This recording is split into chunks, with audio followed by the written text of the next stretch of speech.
Hi guys! So for today's video, maglalagay po tayo ngayon ng eyelashes. So i-curl po muna natin ang ating pilik mata para mas magandang tignan.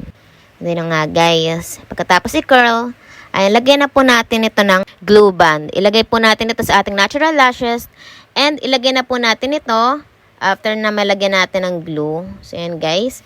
Ayan, meron nga po pala itong number.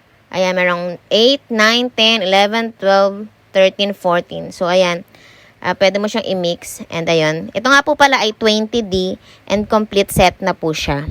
So ayan guys. Ayan. Idikit mo lang ng maigi. And ayan. Ingat lang sa paglalagay kasi ayan.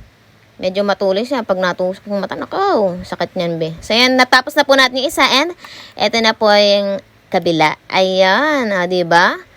Parang ano lang natural lang sana pa iniintay nyo guys. Nako, i-check out nyo na yan guys. Ang ganda tingnan talaga pag may pilik mata, diba? Saan gino ka dyan be? Ayan, i-check out mo na be. Huwag ka na magpatumpik-tampik.